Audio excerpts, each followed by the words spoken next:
Imagine them being right. Holy smokes, that'd be a holiday. So the U.S. Senators were supposed to be elected by state legislators. This was to give each state direct access to Washington, D.C. and the President of the United States. But like in the book that Mark Levin wrote, it was a terrific book. It's on our suggestion. For monthly readings, yeah. Yeah, for monthly readings. The Liberty Amendments. Woodrow Wilson changed this process with the 17th Amendment. When now the senators that were, now they're elected through the popular vote, taking away that one link in the chain to Washington, D.C. that we had. So now our senators don't really care what's going on in the states because they need to get elected through special interest in Washington, D.C. So now they don't have to come back to the state anymore and worry about the state legislators because state legislators aren't getting them in office. Read that book and you'll understand and probably get very upset about that. And like we said in podcast 1, we talked to our local representative down here, very good representative, and I asked him how many times he hears from our United States elected officials for the federal government, and he said 0. So here we go. They don't know that guy. They definitely don't know us. So again, I'm just going to give a couple takeaways. Section 3 explains how the Senate should be. You got to be 35 years old to be a senator. Each state shall have 2 senators, and they shall try all impeachments, and that impeachment shall not extend further to the removal of office. And every 2 years, 1/3 of them are up for election. So every 2 years, we have a right to vote them out of office. You know what I don't see after reading the Constitution? What's that? Political parties. They don't mention them at all. I don't see them anywhere. You know what else is not there? What's that? Cocktail parties. Right. They're not there. They do them every night. Maybe we need to get rid of the political parties and elect people how they did it back in the early days of this country. I mean, Washington didn't belong to any political party.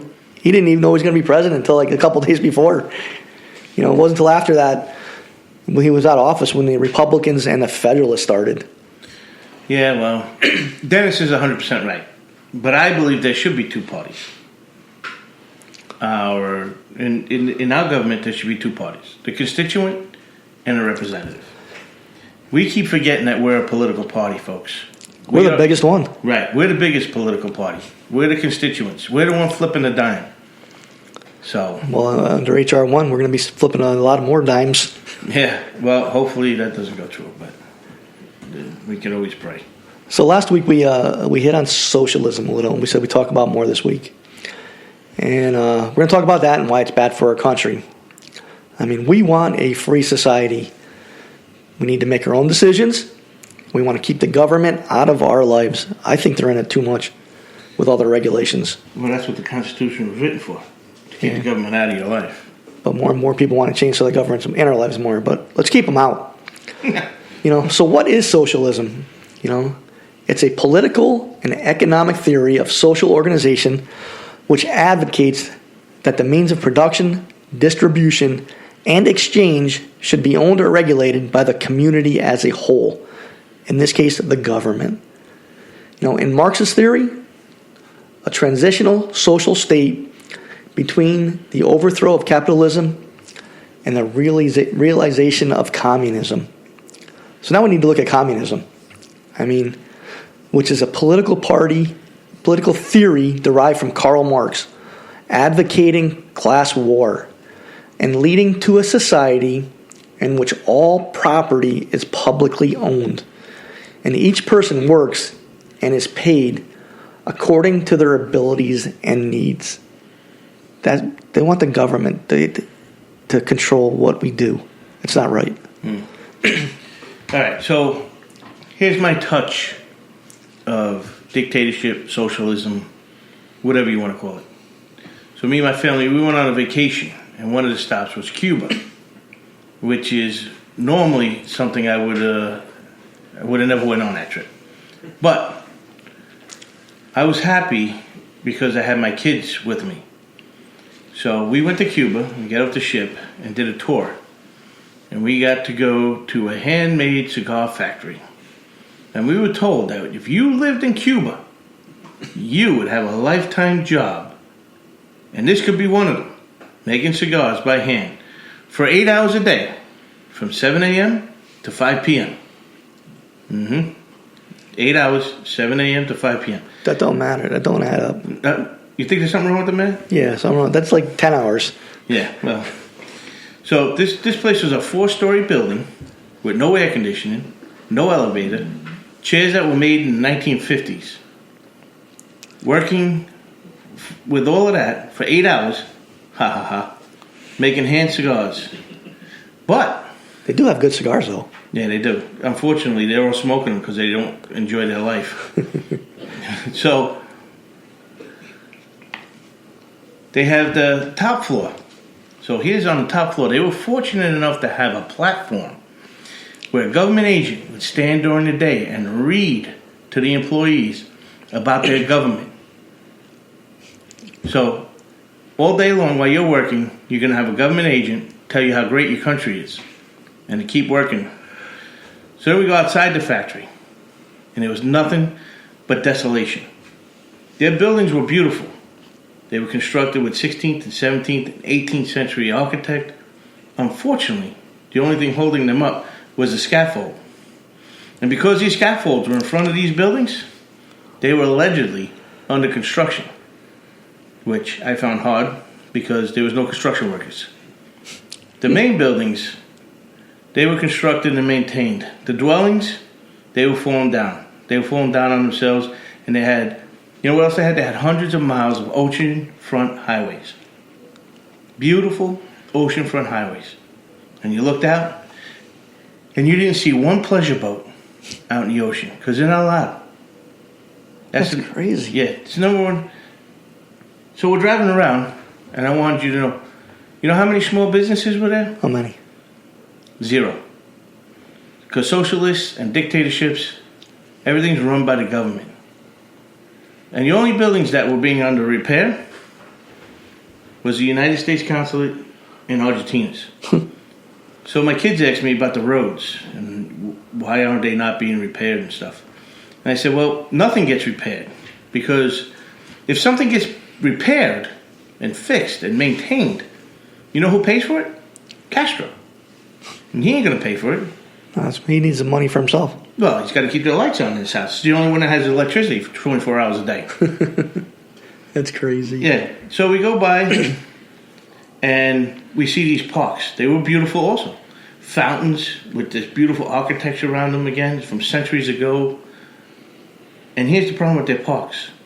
There was no water in the fountains. And there was no kids playing in the parks. No parents there with them. It just laid there like a wasteland. Grass burning. You know, we got told that there was an attempt, 150 attempts to assassinate Castro. That many? But nobody was able to get him. And I tell you why. The reason why is he never sleeps in the same house twice. That's kind of like Saddam. Well, here's the thing. Nobody knew where he lived, but I got a little hint for them. Here's a clue. He doesn't live in the neighborhood that we just drove through with you guys. He's living in a house that has the only one with electricity and a nice road. That's where he was. So we were talking with this lady, and she was talking about their pay. So they have a lifetime job for the rest of their lives, whatever they're doing. She apparently, her lifetime job is sitting on a bus telling us how wonderful Cuba is. And she gets taxed 90% of her income. So 90% of her income goes to Castro, who needs to pay the light bill. And that's why he can't fix the roads. So it was just depressed and even more said oppressed. There's no work ethic. It's not needed in that country. And I guess that's why they had to work 8 hours to get the scars done from 7 to 5. Capitalist society, time is money. So my children had an eye-opening experience. And they realized that what Margaret Thatcher had said, that socialism is a great idea until you run out of somebody else's money. That's true. And you know who doesn't run out of money? who's ever run that country. Right. That's just one person spending not even a full day there can see that.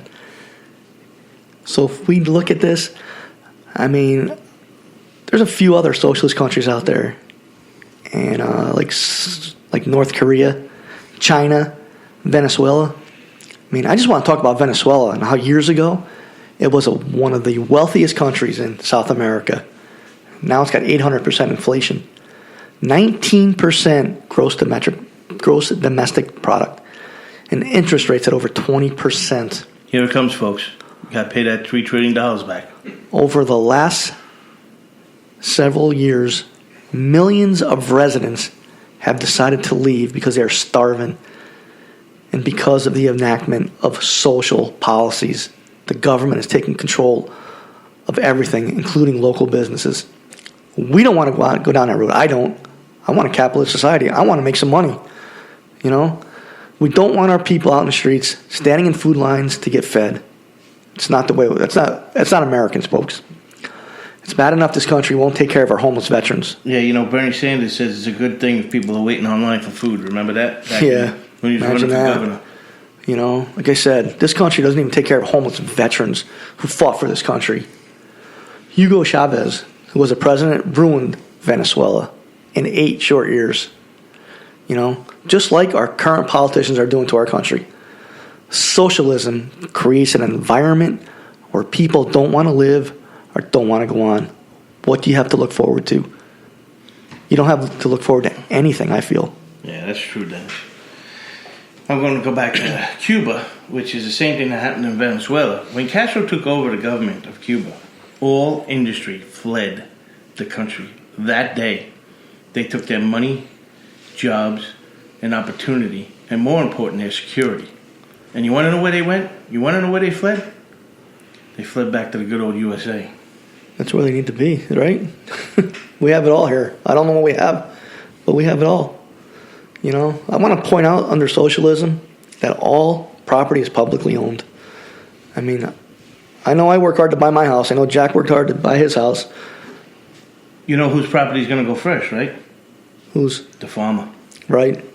You know, your brother Mike, he worked hard to buy his house. He just moved down here. You know, we got to welcome him here. Welcome, Mike. You know. Keep it up, though, with extra ice cubes, and you'll be fine. That's right. You're going to done. 3 weeks in, folks. 3 weeks into the podcast, we might have to fire someone. Always making us the bad guy. Yep. So we work hard to buy houses and our cars and motorcycles, but under socialist society, we don't get to do that. Anyone can take it at any time. That's what these riots were all last summer. They want to come into your house. It's our house too. No, it's not. It's mine. I worked hard for it. Is that what you want? I know I don't. I mean, the next point, government controls what you make according to your abilities and needs. They tell you where you can work. So if you want to start a business, ain't going to happen. If you want to work harder than your neighbor, he'll make the same as you. I mean, when I worked in jail, there were several of us that worked harder because we believed in doing a good job. They were paying us, and we were earning a decent salary. However, we had others who were just downright lazy, who didn't deserve to make the same that we did. They should not have been paid as the ones who worked hard. So why even work hard? Why work hard when your neighbor will get the same thing as you do? I mean, it's crazy. Which is nothing. You know, they all get paid the same, nothing. You know, again, keep the government out of our business. Capitalism creates jobs.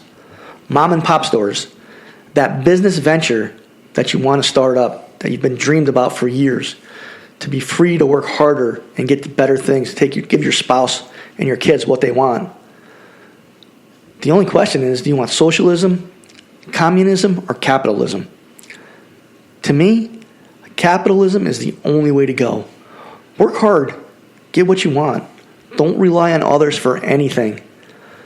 Most people don't care about anyone but themselves. Keep the government out of our lives as much as possible. The laws they make already make it tough enough on us, all of us, to start anything. It's crazy. And I'll end on this: for socialism is bad for three reasons. Number one, it's